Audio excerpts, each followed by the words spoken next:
崩れた夢の中で今一度風が声を運んできた。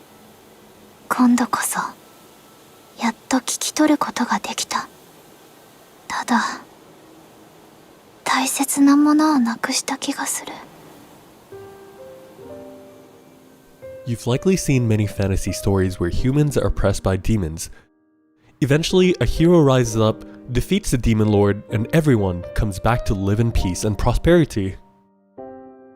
In most of these stories, the demonic race gets wiped out following their demon king's demise, and that would be the end of the story, where humanity gets to live another day and everyone is completely happy.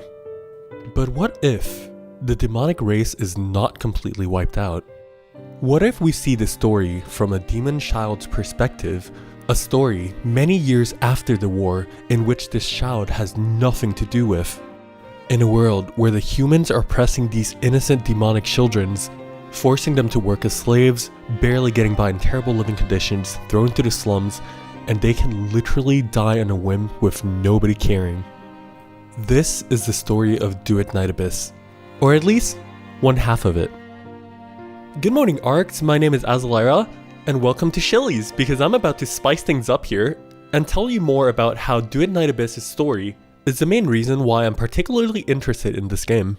If you're anywhere remotely interested in Duet Night Abyss, you've probably heard by this point that it was a gacha game that now removed the character gacha, so you can get every character and weapons for free by playing in the game. Or the fact that it's literally just waifu frame, or well, Warframe with anime waifus instead. But I'm actually not going to talk about any of the game systems and everything, even though I've played basically like every game test since the very first technical alpha. You can see all my live streams on my channel. So anyways, before we begin here, I'm just going to put a disclaimer that every single footage that you're seeing is either the official trailer footage or just random footage from my older live streams.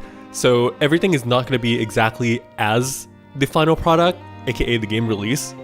So please keep that in mind if you see anything weird on like the cutscenes or like some janky looking animations, etc, okay? Oh, and one more thing, I'm actually not gonna spoil the story outside of just the prologue and the lore of the world, so don't worry, I wouldn't be so mean to spoil a good story like that. It's a free game anyways, so enjoy the story when it comes out.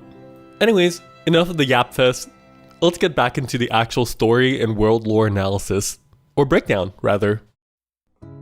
In the world of Atalasia lies an ancient humanoid species that live all over the continent with innate magical powers called the Karons.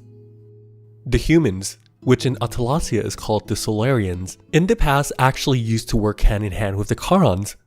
They would work together to gather up rare earth minerals in order to advance their technology, and eventually founding the very first country and many other human establishments that follows.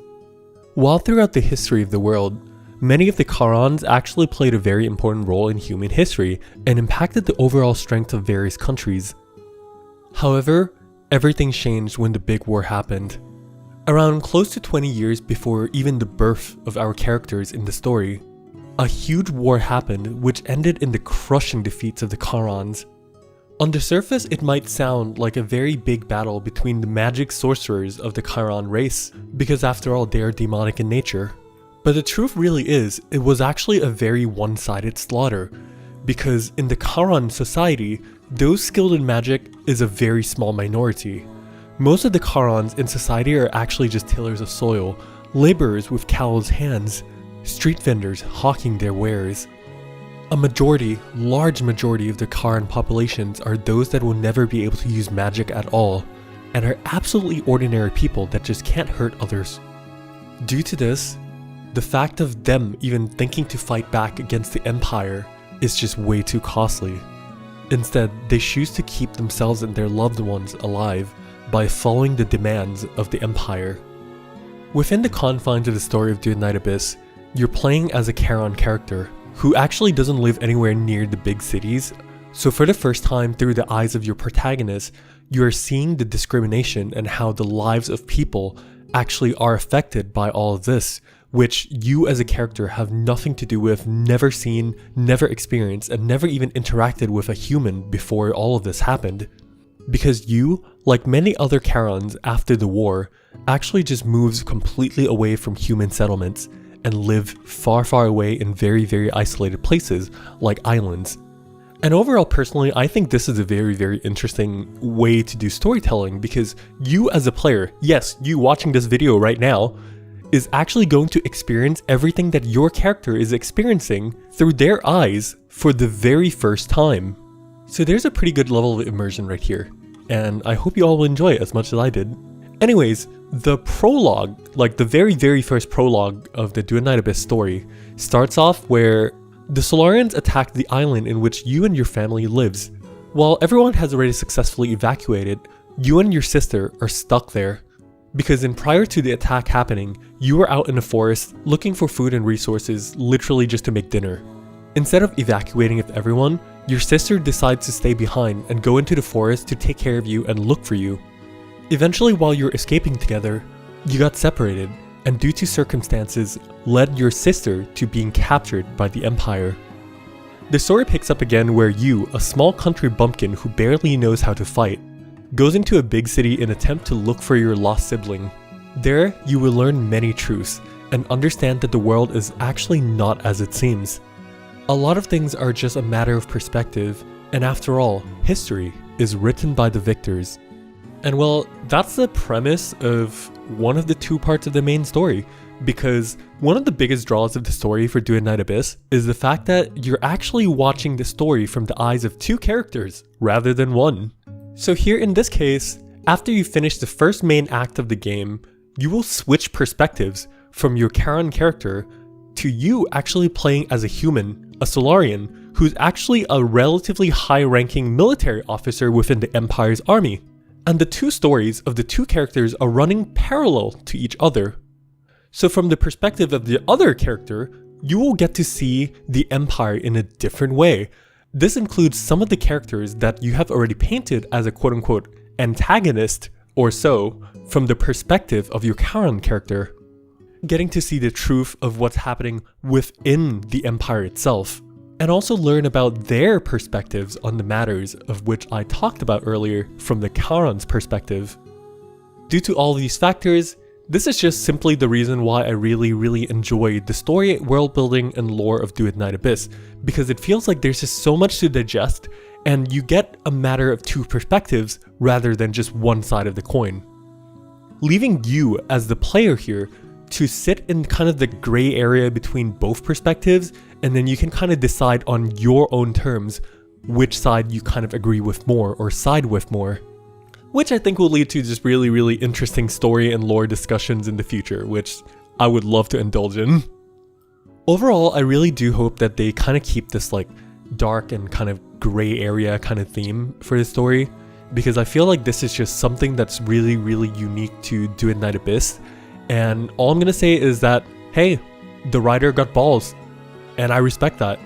I feel like it's been such a long time where I've played these kinds of games where everyone is always like scared of the media. We're like, oh man, like we don't want to show this character dying, or like we want to make sure that everyone is completely alive or something like that, right? And I'm gonna paraphrase what I read in an interview with the game's director right here, but the biggest point about Duet Night Abyss removing the gacha isn't exactly quote-unquote a marketing move, but they wanted to actually tell a good story that is not tied down by the gacha system style of storytelling, where it kind of more or less feels like a big companion quest or something like that, where it's like, oh, every patch you need to focus the character on like this one new character coming out or something, right? But yeah, he felt that it was a little bit too limiting in the end for the writers, and it's also a quote-unquote big complaint of players sometimes. So he thought it was a win-win situation, and so they tried to make a solution that will please everyone, which results in what we have now for the system of Duet Night Abyss. And one last thing that really stuck to me from this director is that he said, story-wise, they have a philosophy where you can't experience the true highs of happiness if you haven't already experienced the lows of sorrow. So yeah, take that as you will. But I think that they're really going to go hard on the emotional side of the storytelling. And from what I've seen so far and played in, as I said, literally every playtest ever since the inception of the game, well, I'm in. Even if I'm not going to grind the game every day or something like that, I'm still always going to come back to the story because it's just one of those stories which I think has a lot of potential and I just personally really enjoy. And it also does help that even the small side quests in the game do help expand with the world lore and just a lot of things that really make you see the perspective of how it feels like to live in this kind of society. Like for example, one of these side story quests, we actually give medicine to a Karan bard who's been ravaged by poisons after getting kidnapped, tortured for sports, and she can finally actually speak and use her voice for the very first time in years. And that's crazy to me. But what do you think? Would you be giving Duet Night Abyss's story a go? At the time of recording this video, we're about a week out from the release of Duet Night Abyss. So before release, let's discuss in the comment section below or in my Discord what kind of stories we want to see from this world. And if you want me to make like any quote-unquote pre-release guides or just anything else relating to Duet Night Abyss, let me know as well. Anyways, I really appreciate all of you taking the time to listen or watch this video, so thank you for that. Take care of yourselves and don't forget to smile. I'll see you very soon.